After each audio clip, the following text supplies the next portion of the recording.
नमस्कार, the daily show में आपका स्वागत है। मैं हूं आपका मित्र साथी हमदर्द मुकेश कुमार। दोस्तों, सत्य हिंदी लगातार कोशिश कर रहा है सच्ची एवं स्वतंत्र पत्रकारिता को आगे बढ़ाने की, और हम चाहते हैं कि इस कोशिश में आप भी शामिल हों। और इसके लिए आपसे गुजारिश है कि कृपया इस वीडियो के साथ दिए गए डिस्क्रिप्शन में जाएं, उसमें आपको एक लिंक मिलेगी, उसको क्लिक करें और जो भी मर्जी हो आपकी वो भुगतान करें। तो आइए अब शुरू करते हैं आज का द डेली शो। दोस्तों, मोदी सरकार और बीजेपी इस समय पूरी तरह से डैमेज कंट्रोल मोड में आ गए हैं। चीन के साथ सीमा विवाद की वजह से जो नुकसान हो रहा था, जिस तरह के माहौल बन गया था बीजेपी और सरकार के खिलाफ देश भर में बन गया है, उसको कंट्रोल करने के लिए उन्होंने अपने सारे घोड़े खोल दिए हैं। इसीलिए आप देखिए कि प्रधानमंत्री नरेंद्र मोदी की भाषा एकदम से अब बदल गई है, उसमें थोड़ा सा सख्ती आ गई है। रक्षा मंत्री राजनाथ सिंह कह रहे हैं कि हमने सेना को अब खुली छूट दे दी है। खुली छूट उन्होंने कब नहीं दी थी? हम 6 साल में 36 बार सुन चुके हैं कि सेना को खुली छूट है सीमाओं की रक्षा के लिए, और ये रक्षा मंत्री को कहने की ज़रूरत नहीं पड़नी चाहिए, लेकिन आज कहना पड़ रहा है क्योंकि डैमेज हो रहा है। सेना से भी कड़े बयान दिलवाने की कोशिशें चल रही हैं, दिए जा रहे हैं बल्कि। बीजेपी भी मैदान में उतर गई है। बीजेपी के अध्यक्ष जेपी नड्डा कमर कसकर मैदान में हैं, अपनी सरकार के, अपने प्रधानमंत्री के बचाव में। राहुल गांधी के ख़ास तौर पर उस बयान के बाद जिसमें उन्होंने नरेंद्र मोदी को सरेंडर मोदी कहा था, बीजेपी एकदम से चौकन्नी हो गई है और उसे लग रहा है कहीं ये सरेंडर मोदी वाला जो जुमला है कहीं मोदी जी पर चिपक ना जाए, इसलिए उसकी तरफ से ध्यान बढ़ाने की कोशिशें भी शुरू हो गई हैं। बीजेपी का आईटी सेल अपने तमाम फर्जीवाड़ों के साथ मैदान जंग में हाजिर हो गया है। यानी ये बहुत साफ हो गया है कि चीन से सीमा विवाद के मामले में जो नुक्ताचीनी सरकार की हो रही है, उससे बीजेपी बुरी तरह से घबरा गई है। सर्वदलीय बैठक में प्रधानमंत्री नरेंद्र मोदी ने जो हिमालयी भूल की थी, जो ऐतिहासिक भूल की थी, उसने उसकी हालत सांप और छछूंदर वाली कर दी थी। यानी जो प्रधानमंत्री का बयान था, सरकार से न निकलते बन रहा था न उगलते बन रहा था, और इसीलिए पीएमओ को उसके बारे में स्पष्टीकरण जारी करना पड़ा, जो कि आम तौर पर बहुत कम होता है ऐसे मामलों में कि प्रधानमंत्री के बयान को स्पष्ट करने के लिए एक स्पष्टीकरण जारी करना पड़े। दरअसल मोदी का ये एक बयान सरकार पर, पार्टी पर इतना भारी पड़ेगा, ये सोचा नहीं गया था। ये कभी नहीं सोचा था कि मोदी जी कुछ ऐसा बोल देंगे जो जिसके बचाव के लिए, जिसकी काट के लिए, जिस पर हमले रोके जा सकें, उसके लिए कुछ करने की ज़रूरत पड़ेगी। मोदी जी ने तो अपने गोलमाल अंदाज में कह दिया था, और शायद उन्होंने सोचा होगा कि इससे उन तमाम शंकाओं का समाधान हो जाएगा, उन सवालों के जवाब मिल जाएंगे लोगों की कि चीन ने भारतीय भूमि पर कब्ज़ा किया है कि नहीं किया है, भारतीय भूमि पर चीनी आए हैं या नहीं आए हैं, और जो हिंसक झड़प हुई है उसमें किसकी भूमिका थी, वगैरह वगैरह। लेकिन इस बयान का जो मतलब निकला और जो कि स्पष्ट तौर पे निकलता है, उसमें कोई ऐसा नहीं कि दोहरी मीनिंग हो जिसकी वजह से कोई कन्फ्यूजन हो, उसकी वजह से बहुत सारे प्रश्न खड़े हो गए, बहुत सारे सवाल खड़े हो गए। यही नहीं, इसका अर्थ ये भी निकाल लिया गया और निकलता है कि भारत ने का दोष है जो कुछ भी सीमा पर विवाद हो रहा है, और इसकी वजह से अंतर्राष्ट्रीय राजनीति में भी भारत एक कमज़ोर विकेट पर आकर खड़ा हो गया। चीन के बरक्स भी वो कमज़ोर ज़मीन पर खड़ा हो गया प्रधानमंत्री के इस बयान की वजह से। विपक्ष ने इस मौके का भरपूर फ़ायदा उठाया। राहुल गांधी तो पहले से ही रोज़ हमला कर रहे थे सरकार पर, मोदी जी पर, मगर कपिल सिब्बल, पी चिदम्बरम, रणदीप सुरजेवाला, सब के सब प्रधानमंत्री मोदी पर पिल पड़े। कांग्रेसी नेताओं को मोदी के बयान और सरकार की गलत चालों की वजह से एक ऐसा मौका मिल गया, ऐसा मसाला मिल गया कि उन्हें ये हमला करने में किसी भी तरह की दिक्कत पेश नहीं आ रही है। प्रधानमंत्री के बयान को लेकर जिस तरह से विपक्ष ने हमले शुरू कर दिए, उससे पूरे देश भर में एक माहौल बनने लगा। एक तो प्रधानमंत्री का अपना बयान इतना गोलमोल था और उसमें ऐसी चीज़ें थीं जिसकी वजह से संदेह बढ़ते चले गए, वैसे ही आम जनता में, आम बुद्धिजीवियों में, और विपक्ष ने भी हमले करके उसको और ज़्यादा बढ़ा दिया।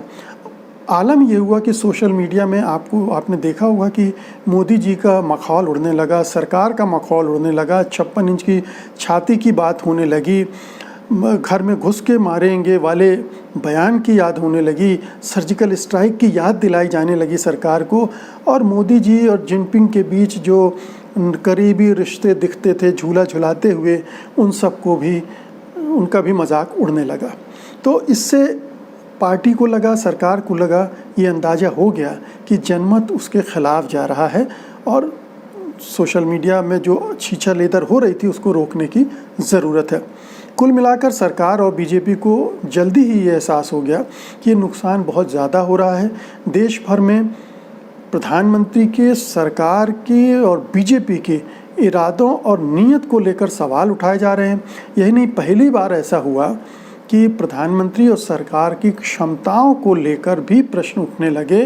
वो सवालों के घेरे में आ गए कि हमारे प्रधानमंत्री दूसरे देशों से मुकाबला करने में, डील करने में सक्षम है भी कि नहीं, कूटनीतिक स्तर पर, राजनीतिक स्तर पर, सैनिक स्तर पर। क्योंकि जिस देश के साथ हमारे प्रधानमंत्री इतना नज़दीकी रिश्ता बनाने में 6 साल से लगे हुए थे, उसी के साथ भिड़ंत हो गई। और चूँकि भिड़ंत जिससे हुई वो बहुत ताकतवर मुल्क है और उसके सामने मोदी जी थोड़ा कमज़ोर दिख रहे थे, इसलिए उनकी क्षमताओं को स्पष्ट रूप से शक के घेरे में ला दिया। अब बीजेपी हाईकमान मोदी और शाह, हाईकमान का मतलब बीजेपी में मोदी एंड शाह, तो उनको समझ में आ गया कि इसे अब रोकना और नियंत्रित करना बहुत ज़रूरी है, अन्यथा इसकी बहुत बड़ी भारी राजनीतिक कीमत चुकानी पड़ सकती है। इसलिए उन्होंने पूरे तंत्र को, अपने पूरे साधन संसाधन को डैमेज कंट्रोल में झोंक दिया है। अब ये डैमेज कंट्रोल कैसे किया जा रहा है? 3 स्तरों पर हो रहा है ये डैमेज कंट्रोल। पहला स्तर ये है कि ये साबित करो कि प्रधानमंत्री ने जो कुछ कहा उसका मतलब वो नहीं है, ये है। यानी आप पिछले वाले बयान को प्रधानमंत्री के उसको भुला देना चाहते हैं, उसके नए अर्थ पैदा करके जनता में सर्कुलेट करना चाहते हैं ताकि लोग उन्हीं को एक्सेप्ट कर लें, पुराने वाले को भूल जाए, हालांकि उसी में सारी गड़बड़ है। लेकिन आज के ज़माने में दिक्कत ये है कि वो एक एक शब्द रिकॉर्डेड हैं, वीडियो के रूप में देश और दुनिया में उपलब्ध हैं और कोई भी उनको सुन सकता है और आसानी से उनके अर्थ निकाल सकता है। उसमें कहीं कोई ऐसे दोहरे अर्थ नहीं है जिनकी वजह से कहीं गफलत हो किसी को। तो ये एक दिक्कत है। और अब तो आलम ये हो गया है कि उस बयान का इस्तेमाल चीन ने भी शुरू कर दिया है। चीनी अखबार ग्लोबल टाइम्स ने उनके इसी बयान का जिक्र करते हुए ये स्थापित कर दिया, कोट करते हुए उनको, कि जो कुछ भी सीमा पर हुआ है, जो टकराव हुआ, हिंसा हुई, उसके लिए चीन नहीं भारत जिम्मेदार है। तो ये चीन की बहुत बड़ी जीत हुई इस बयान की वजह से कि उसने पूरा मामला भारत के सिर पर मढ़ दिया। तो अब इससे बचना बड़ा मुश्किल हो गया। इसी डैमेज कंट्रोल की रणनीति के तहत विपक्षी नेताओं पर भी ये आरोप लगाए जा रहे हैं कि ऐसे संकट के समय उस सरकार को कटघरे में खड़ रहे हैं, सरकार पर निशाना साध रहे हैं, चीन पर निशाना नहीं साध रहे हैं। इससे सेना का मनोबल कमज़ोर होगा, सरकार की जो स्थिति है वो कमज़ोर होगी और वो चीन के साथ निपटने में उसको मुश्किल पेश आएंगी। तो अपनी कमज़ोरी, अपनी गलतियों को विपक्ष के सर मढ़ने की भी एक कोशिश इस डैमेज कंट्रोल की रणनीति में हो रहा है। जबकि विपक्ष जो है सरकार की विफलताओं को उजागर कर रहा है, पर्दा उठाने की कोशिश कर रहा है, सवाल पूछ रहा है, ज़रूरी सवाल पूछ रहा है। अगर ये ना पूछे जाते तो बहुत सारी सच्चाइयाँ सामने ना आती। अब दूसरा स्तर है मीडिया का। मीडिया को इस तरह की जानकारियों से मैनेज किया जा रहा है कि सीमा पर कोई गड़बड़ नहीं हुई है, कहीं कुछ चीनी घुसपैठ नहीं हुई है, चीनी कब्ज़ा नहीं हुआ है, भारत को जो नुकसान हुआ है वो उतना नहीं हुआ है, वगैरह वगैरह। अब चूंकि हमारा जो मेन स्ट्रीम का मीडिया है वो मुख्य रूप से गोदी मीडिया है, वो सरकार का पाला हुआ है, पालतू मीडिया हो गया है, इसलिए वो इस तरह की मेन जो इन्फॉर्मेशन उसको सप्लाई की जा रही है उसको बढ़िया से पैकेज करके दे रहा है और जनमत को बदलने की कोशिश कर रहा है, प्रभावित करने की कोशिश कर रहा है। इसीलिए आप देखेंगे कुछ चीज़ों पर ख़ास जोर दिया जाने लगा है इस समय हमारे मीडिया में, ख़ास तौर से जो न्यूज़ चैनल्स है उसमें, जैसे एक इस चीज़ पर बड़ा जोर दिया जा रहा है कि अगर हमारे 20 सैनिक मरे हैं तो चीन के भी सैनिक मारे हैं हमने। मतलब जो बदले की भावना हमारे अंदर पैदा हुई है इस चीनी आक्रमण की वजह से, चीनी हिंसक कार्रवाई की वजह से, उसको कम करने के लिए आपको बताया जा रहा है कि आपके मरे हैं वो तो ठीक है, लेकिन हमने भी वहाँ उनके ज़्यादा सैनिक मार के आए हैं। और ये संख्या जितने भी जगह आप देखेंगे वो हमारे सैनिकों से लगभग दोगुनी मिलेगी आपको। तो आपको ये एहसास कराया जा रहा है कि हमें कोई नुकसान नहीं हुआ, हमारे जाबाज सैनिकों ने उनको छठी का दूध याद दिलाया है। देखिए, ये मानने की कोई वजह नहीं है, ये सही है कि हमारे सैनिकों ने पूरा मुकाबला किया होगा, लड़े होंगे, जी जान से लड़े होंगे, लेकिन हमारे सैनिक ही बता रहे हैं कि हम 300 से 400 की संख्या में थे, वो 2 से 2500 की संख्या में थे। उनके पास वो सारे रॉड और क्लब और कांटेदार डंडे वो सब थे, और हमारे सैनिक निहत्थे गए थे। अब ये भी सही, इसको भी विवाद में डाल रखा, लेकिन ये स्थापित हो चुका कि वो भी निहत्थे गए थे।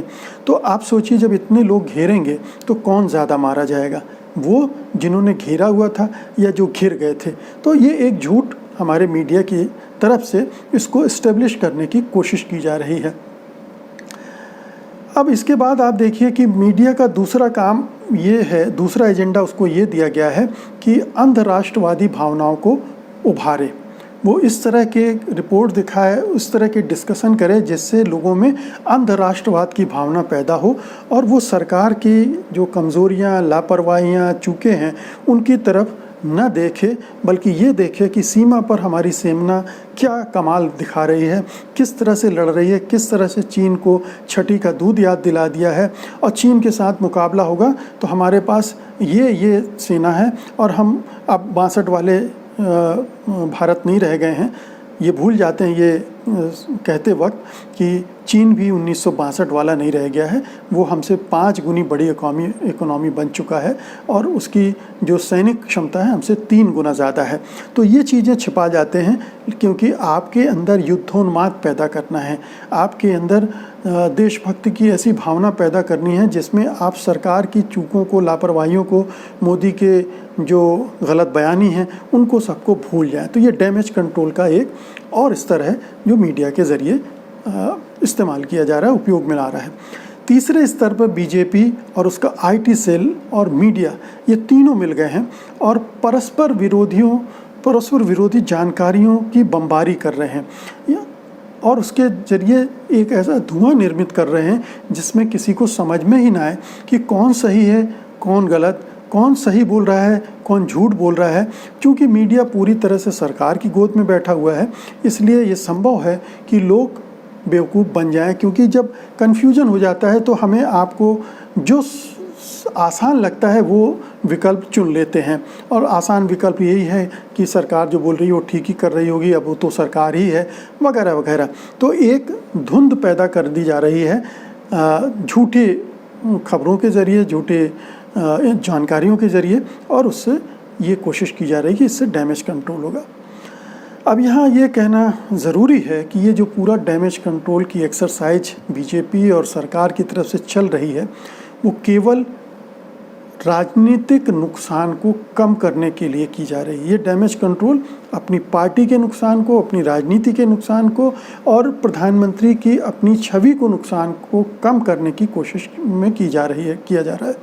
लेकिन इसका कोई संबंध जो भारत की छवि को नुकसान हुआ है, भारत की स्थिति को नुकसान हुआ है चीन के बरक्स, भारत की जो स्थिति अंतर्राष्ट्रीय स्तर पर है उसको जो नुकसान हुआ है, जो भारत की विदेश नीति है उसको जो नुकसान हुआ है, और जो भारत की सेना की जो छवि है उसको जो नुकसान हुआ, उसकी भरपाई इससे नहीं होगी। उसके लिए कोई और उपाय सरकार नहीं कर रही है, और जो कुछ भी प्रधानमंत्री सरकार ने किया है उसका भारी नुकसान हमें हुआ है अंतर्राष्ट्रीय स्तर पर चीन के भी मुकाबले, तो उसकी भरपाई कहीं से सरकार नहीं कर रही है।